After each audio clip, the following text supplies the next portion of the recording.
Assalamualaikum. Welcome back students. Welcome back to another video tutorial from Learning with Rifa Jahan YouTube channel. So my dear students, today I am going to tell you the important short questions of chapter number 3, and that is enzymes. So trust me, this video will be very helpful for all of you. So don't miss the single point of this video lecture. So without wasting of any time, let's begin. So this is the main slide जहाँ से हमने discuss करना start करने हैं अपने important short questions को। ऐसा है कि जैसा कि मैंने आपको बता दिया कि चैप्टर नंबर 3 एंजाइम रिलेटेड मैं तमाम के तमाम शॉर्ट क्वेश्चंस को आपके साथ डिस्कस करने जा रही हूँ। टोटल बेटा ये 30 शॉर्ट क्वेश्चंस होंगे जो मैंने आज आपके साथ डिस्कस करने हैं, और इन 30 शॉर्ट क्वेश्चंस को अगर आप अच्छे से तैयार कर लेते हैं तो ट्रस्ट मी, आपको इस चैप्टर की टेंशन लेने की जरूरत नहीं है कि इस चैप्टर में कौन सा शॉर्ट क्वेश्चन आएगा, ठीक है, क्योंकि इन्हीं 30 शॉर्ट क्वेश्चंस में से ही इस चैप्टर का कोई भी शॉर्ट क्वेश्चन आ सकता है, ठीक है। अच्छा, ऐसा है कि ये जो शॉर्ट क्वेश्चन मैंने आपके साथ शेयर किए हैं, ये शॉर्ट क्वेश्चन मैंने हर पर्सपेक्टिव से पूछा है। अगर एक पॉइंट रिलेटेड डिफरेंट पर्सपेक्टिव से शॉर्ट क्वेश्चन पूछे जाते हैं, मैंने वो सारे के सारे पर्सपेक्टिव को इस्तेमाल करते हुए स्टेटमेंट बना के आपके साथ शेयर किया है, ताकि अगर किसी भी तरीके से एक सवाल पूछा जाता है तो आप पेपर में कंफ्यूज ना हो। और साथ ही साथ ये है कि ये वो शॉर्ट क्वेश्चन हैं जो बार प्रीवियस बोर्ड पेपर्स में आ चुके हैं। ऐसा है कि एक बच्चे ने मुझे कमेंट किया था कि मैम प्लीज आप बता दिया करें कि ये शॉर्ट क्वेश्चन पिछले बोर्ड पेपर्स में कितनी बार पूछा गया है, तो ये मुझे उनकी बात बहुत अच्छी लगी। ऐसा है कि हम स्पेसिफिकली बता नहीं सकते कि ये सवाल बेटा 8 बार बोर्ड में आया है, 9 बार आया है। वो अगर मैं बता भी दूं तो वो आपके लिए इतना कोई जरूरी नहीं होगा। हाँ, जरूरी ये है कि इन्हीं 30 शॉर्ट क्वेश्चन में से ही आपके बोर्ड में सवाल आएगा, अगर तो वो आया इस चैप्टर में से, ठीक है। अच्छा, सो परेशान होने की जरूरत नहीं है। तो हम स्टार्ट करते हैं अपने पहले शॉर्ट क्वेश्चन को डिस्कस करने के लिए, और वो शॉर्ट क्वेश्चन है कि डिफाइन कोफैक्टर। कोफैक्टर को आपने डिफाइन करना है, ठीक है, और उसके साथ साथ आपने उसकी इंपॉर्टेंस बतानी है, ठीक है। सो 2 नंबर का शॉर्ट क्वेश्चन है, 1 नंबर इसकी डेफिनेशन के, 1 नंबर इसकी इंपॉर्टेंस के, ठीक है। अच्छा, नेक्स्ट जो शॉर्ट क्वेश्चन आता है इस चैप्टर में से वो ये होता है कि differentiate among activator, prosthetic group and coenzyme. So basically 3 definition ही वो पूछ रहा है, और वो 3 डेफिनेशन है कि एक्टिवेटर को बताएं कि वो क्या होता है, प्रोस्थेटिक ग्रुप क्या होता है, कोएंजाइम क्या होता है। इन तीनों को आपने डिफरेंशिएट करना है, ठीक है। तो 2 नंबर का ये शॉर्ट क्वेश्चन भी बार पेपर में पूछा गया था। उसके बाद है जी क्वेश्चन नंबर 3, इंपॉर्टेंट और भी ये है कि डिफरेंशिएट बिटवीन एपोएंजाइम और होलोएंजाइम। ये बार पेपर में आया। अब वो कमेंट वाली बात थी, बच्चा पूछ रहा था मैम कितनी बार आया, कितनी बार तो नहीं मैं बता सकती कि 7 बार आया, 8 बार आया, वो इलॉजिकल सी बात हो जाएगी। लेकिन हाँ, मैं ये बता सकती हूँ कि ये सवाल बार पेपर में आया है, तो ये आपने थोड़ा ज्यादा ध्यान से तैयार करना है। सो नेक्स्ट स्लाइड पे हमें जो 4th शॉर्ट क्वेश्चन को डिस्कस करना है, that is differentiate between substrate and products. कि सबस्ट्रेट क्या होता है, प्रोडक्ट क्या होता है। अब मैं आपको यहाँ समझा सकती हूँ, लेकिन मैंने पहले भी बताया था आपको कि हम इन वीडियो लेक्चर्स की जो सीरीज हमने स्टार्ट की उसमें हम शॉर्ट क्वेश्चंस को डिस्कस नहीं करेंगे, उनको डिटेल में आपके साथ शेयर नहीं करूंगी, आंसर नहीं बताऊंगी, क्योंकि वीडियो लेक्चर बहुत लंबी हो जाएगी। आप खुद सोचें कि अगर मैं 30 शॉर्ट क्वेश्चंस को पढ़ाने लग गई तो कहाँ की कहाँ बात चली जाएगी, ठीक है। तो आपने क्या करना है कि अगर आपको इसके आंसर बुक से ना मिले या फिर आपको किसी भी पॉइंट की समझ ना आए हो, लेट सपोज आपको सबस्ट्रेट और प्रोडक्ट्स की नहीं समझ आई कि ये क्या होते हैं, तो आपने क्या करना है, आपने मेरे चैनल पे जाना। चैनल पे जाने के बाद आपने वो स्पेसिफिक टॉपिक को सर्च करना है और उससे रिलेटेड लेक्चर वीडियो को सुन लेना, तो आपको वो कॉन्सेप्ट भी क्लियर हो जाएगा। और ना सिर्फ कॉन्सेप्ट क्लियर होगा बल्कि स्लाइड्स में आपको प्रॉपर आंसर भी मिल जाए, ठीक है। कितनी खूबसूरत बात होगी। चलेंगे, उसके बाद हमने जो डिस्कस करना है क्वेश्चन नंबर 5, जो कि एक और इम्पोर्टेंट शॉर्ट क्वेश्चन है इस चैप्टर का, वो ये है कि how binding site is physiologically different from catalytic site. अब ऐसा है कि जो 2 साइट्स है ना, एक होता है बाइंडिंग साइट, दूसरा होता है कैटालाइटिक साइट्स, ठीक है। अब ये दोनों साइट्स आपस में डिफरेंट कैसे हैं, बेसिकली वो डिफरेंशिएट वाला ही क्वेश्चन पूछ रहा है कि डिफरेंशिएट करें बाइंडिंग साइट को कैटालाइटिकल साइट से। और ये इस तरह पूछ रहा है कि वो उसने इस स्टेटमेंट को घुमा के पूछा है कि how binding site is physiologically different. ये डिफरेंट है structure wise, function wise from catalytic site. तो आपने इन दोनों साइट्स को एक्सप्लेन करना है, इनका फंक्शन बताना है, इनके जरा सा आपने स्ट्रक्चर को, इनके फंक्शन को एक्सप्लेन करना है, तो अब आप इस शॉर्ट क्वेश्चन को जस्टिफाई कर सकते हैं। सो नेक्स्ट जो शॉर्ट क्वेश्चन इंपॉर्टेंट है वो है short question number 6, and that is do you know why rate of enzyme action increase at high temperature and decrease at very high temperature। क्या आप बता सकते हैं कि एंजाइम एक्शन, तो हम बताते हैं कि जो टेम्परेचर इंक्रीज होता है तो एंजाइम एक्शन भी इंक्रीज होता है, टेम्परेचर डिक्रीज आता है तो इसी तरह एंजाइम एक्शन भी डिक्रीज होता है। लेकिन कहते हैं कि टेम्परेचर के इंक्रीज आने में या टेम्परेचर के इंक्रीज होने में एंजाइम रेट तो इंक्रीज होता है, लेकिन जब टेम्परेचर हद से ज्यादा इंक्रीज कर देता है तो एंजाइम एक्शन में क्यों डिक्रीज आता है। चलें क्या याद करते हैं, मैं आपको बता देती हूँ। ऐसा है कि जैसा कि आपको पता है कि अगर 45 डिग्री टेम्परेचर है, ये टेम्परेचर बहुत हाई है, तो उसमें क्या होता है कि उसमें फिर हमें एंजाइम एक्शन में कमी देखने को मिलती है। वो इसलिए क्योंकि एंजाइम की जो नेचर है वो खराब हो जाती है, डीनेचुरेशन हो जाती है एंजाइम में, जिसके बाद वो हाई टेम्परेचर में, बल्कि वेरी हाई टेम्परेचर पे वो अपना काम, अपनी वर्किंग, अपना एक्शन प्रॉपरली परफॉर्म नहीं कर सकते और उनके रेट में डिक्रीज देखने को मिलता है। चलिए जी, मैंने थोड़ा सा आपको कॉन्सेप्ट भी रिवाइज करवा दिया। नेक्स्ट जो इंपॉर्टेंट शॉर्ट क्वेश्चन है that is how slight and extreme change in pH affect the rate of enzyme action. ये बेसिकली जो पीएच वाला पॉइंट था ना हमारे चैप्टर का, वही वो पूछ रहा है कि पीएच का चेंज हमारे एंजाइम एक्शन पे कैसे चेंज कर सकते हैं। पीएच के बढ़ने से एंजाइम रेट में क्या इफेक्ट होता है, पीएच के कम होने से एंजाइम एक्शन में क्या कमी या फिर इंक्रीज देखने को मिलता है, ये आपने बताना है। समझ आ गई। नेक्स्ट जो शॉर्ट क्वेश्चन वो पूछते हैं इंपॉर्टेंट इस चैप्टर से, वो है कि any change in pH there is decrease in enzyme activity why. देखिए ऊपर उन्होंने कहा कि how slight and extreme change in pH, कि पीएच में थोड़ा सा चेंज आ जाना, वो चेंज ज्यादा भी हो सकता है, वो पीएच में कमी भी हो सकती है, वो कैसे इफेक्ट कर सकती है रेट ऑफ एंजाइम एक्शन में। तो इसमें वो पूरा पूछ रहे हैं, ये ध्यान में रखिएगा। अब यही दोनों स्टेटमेंट पीएच वाले ही पॉइंट्स है, लेकिन इन्होंने कुछ इस तरह पूछा हुआ है कि एनी चेंज इन पीएच, अगर पीएच में थोड़ा सा चेंज होता है तो एंजाइम एक्टिविटी में डिक्रीज आता है, क्यों। सो बेसिकली वो पीएच वाला ही पूछ रहा है। तो दोनों पॉइंट सेम है लेकिन पूछने का तरीका डिफरेंट है, ठीक है। अच्छा जी, उसके बाद जो नेक्स्ट इंपॉर्टेंट शॉर्ट है जो कि इस चैप्टर से पूछा जाता है, वो है कि differentiate between competitive and non competitive inhibitors.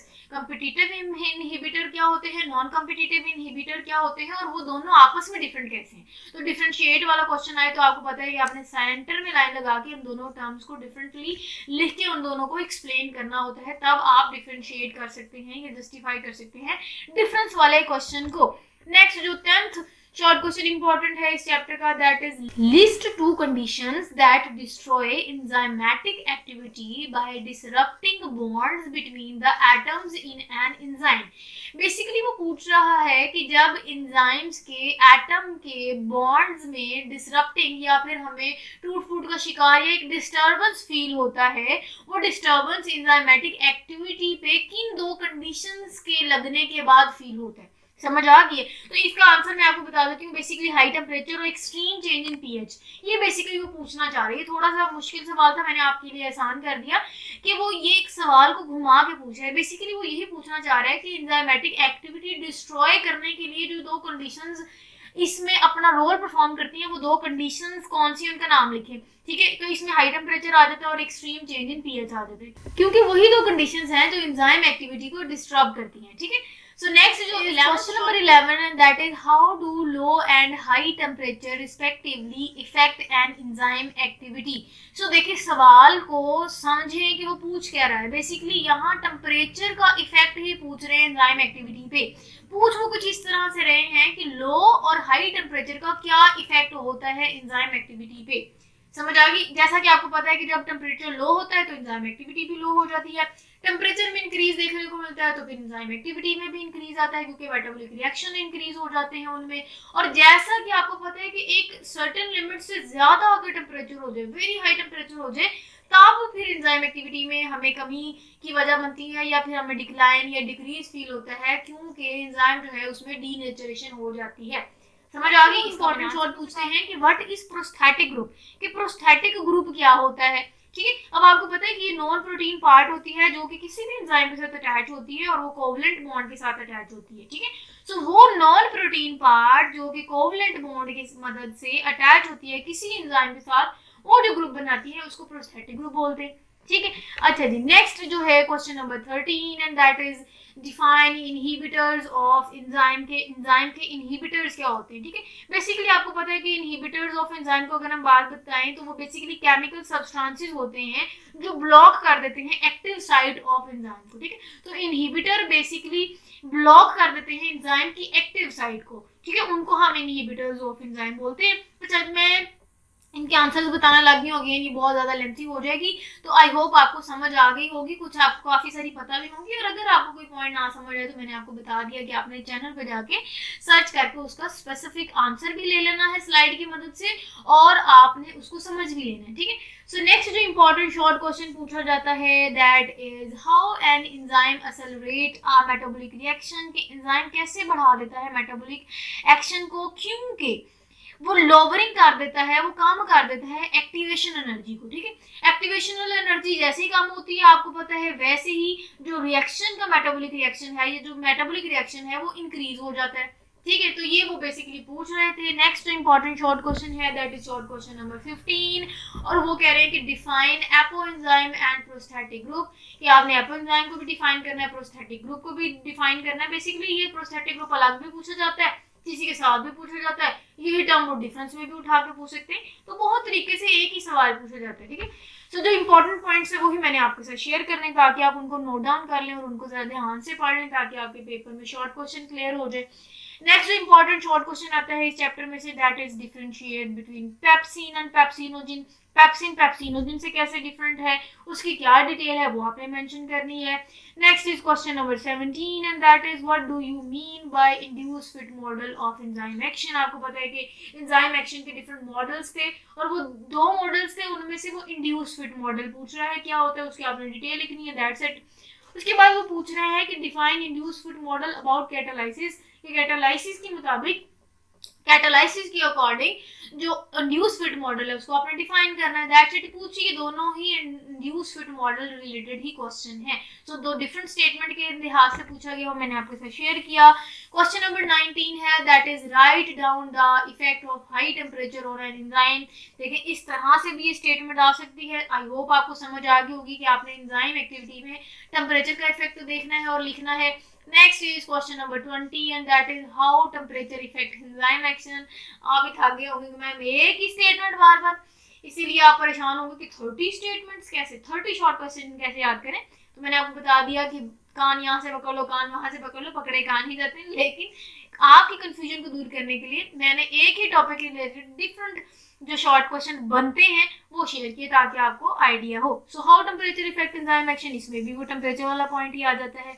Next is how enzyme concentration effect enzyme action, enzyme concentration का एंजाइम एक्शन पे क्या इफेक्ट है वो आपने लिखना है, ठीक है, दैट्स इट। डिटेल लिखेंगे तो आप उसको जस्टिफाई कर सकते हैं। Next is what is log and की मॉडल ऑफ एंजाइम एक्शन, ये दोनों मॉडल्स बहुत इंपॉर्टेंट है, ठीक है। इंड्यूस फिट मॉडल भी पूछा जाता है पेपर में, और शॉर्ट में लॉग एंड की मॉडल भी पूछा गया है, तो ये दोनों मॉडल्स को आपने ध्यान से देखना है। Next is question number 23 and that is at high level of substrate concentration, जब सबस्ट्रेट कंसंट्रेशन बहुत ज्यादा होती है तो जो एंजाइम रिएक्शन होता है इज नॉट इंक्रीज, वो इंक्रीज नहीं होता, व्हाई, रीजन दे। आई होप आप सवाल समझ गए होंगे और आपको जवाब भी समझ आ गई होगी कि इसमें हमने क्या लिखना है। Next is question number 24 and that is what is inhibitors, inhibitors क्या होते हैं उनको आपने एक्सप्लेन करना है, दैट्स इट। और उसके बाद question number 25 and that is what is activator. इसी तरह इस चैप्टर का जो इनहिबिटर वाला पॉइंट है वो भी शॉर्ट रिलेटेड इंपॉर्टेंट है, और एक्टिवेटर वाला पॉइंट भी शॉर्ट क्वेश्चन रिलेटेड इंपॉर्टेंट है, और इसकी आपने एग्जांपल भी देनी है एक, तभी आप उसको जस्टिफाई कर सकते हैं। अच्छा एक जरूरी बात, इंपॉर्टेंट बात मैं आपको बता दूं कि लेट्स सपोज अगर आपके पेपर में कोई एक टर्म को उठा के कहते हैं कि डिफाइन करें, तो अगर आपको उस पॉइंट रिलेटेड उसके कुछ नाम आते हैं या उनकी टाइप्स आती हैं या उसकी कोई इंपॉर्टेंस आती है या उसकी कोई एग्जांपल आती है, तो वो लाजमी आपने शेयर करनी है, क्योंकि डेफिनेशन जो है वो 2 नंबर को जस्टिफाई नहीं करती। आपको उससे रिलेटेड अगर कोई और भी डिटेल पता है तो आपने उसकी छोटी छोटी डिटेल मजीद ऐड करनी, ताकि शॉर्ट क्वेश्चन को जस्टिफाई करें। अब शॉर्ट क्वेश्चन का मतलब ये नहीं होता कि बिल्कुल ही आप शॉर्ट कर दो, आपने उसकी स्पेसिफिक जो एक लिमिटेड सी एक लेंथ होती है वो आपने उसको जरूर जस्टिफाई करना होता है, ठीक है। और इससे एक अच्छा इंप्रेशन भी पड़ता है पेपर चेकर को कि बच्चा पढ़ने वाला इसको आता है, ठीक है।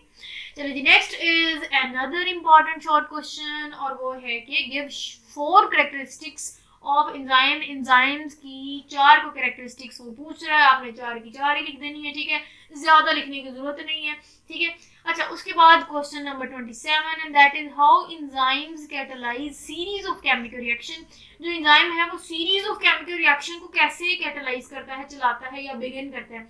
अब इसके पीछे ना पूरे का पूरा एंजाइम एक्शन है, एंजाइम की वर्किंग है, वो आपने लिखनी है। जब आप एंजाइम की वर्किंग लिख देंगे तो आप इस सवाल को जस्टिफाई कर सकते हैं और आपको ये सवाल की समझ भी आ गई होगी कि वो पूछ क्या रहे हैं, ठीक है। This is the last slide जहां से मजीद कुछ इंपॉर्टेंट शॉर्ट क्वेश्चंस हमने डिस्कस करने हैं इस chapter related and that is what are non competitive inhibitors. Non competitive inhibitors क्या होते हैं, उनको आपने एक्सप्लेन करना है। Second last short question of this chapter and that is what happens to enzyme structure. Enzyme के स्ट्रक्चर को क्या होता है when a substrate combine with it. जब एंजाइम के स्ट्रक्चर के साथ सबस्ट्रेट आके बाइंड करता है तो एंजाइम के स्ट्रक्चर में क्या चेंज आता है according to induce fit model. देखिए, पूछ वो यही रहा है कि इंड्यूस फिट मॉडल की वर्किंग लिखें, लेकिन पूछ कितने खास अंदाज से रहा है, तरीके से रहा है, ठीक है। तो आपने कंफ्यूजन होना कि पता नहीं क्या ही पूछ रहे हैं, ये पता नहीं क्या बुला है। तो सवाल बुला नहीं है, समझने की कोशिश करें। वो बेसिकली इंड्यूस फिट मॉडल की ही वर्किंग पूछ रहे थे, ठीक है। तो ये मैंने स्टेटमेंट घुमा के पूछा हुआ था, तो मैंने ये भी आपके साथ शेयर किया ताकि मैं आपकी कंफ्यूजन को दूर कर सकूं। लास्ट शॉर्ट क्वेश्चन है जी, what are reversible inhibitors. Reversible inhibitor क्या होते हैं। सो इनहिबिटर वाला पॉइंट भी शॉर्ट क्वेश्चन रिलेटेड इंपॉर्टेंट है। तो दिस इज इट, यही था हमारा आज का लेक्चर। आई होप आपको बहुत अच्छे से समझ आई होगी और ये वीडियो आपके लिए हेल्पफुल भी होगी।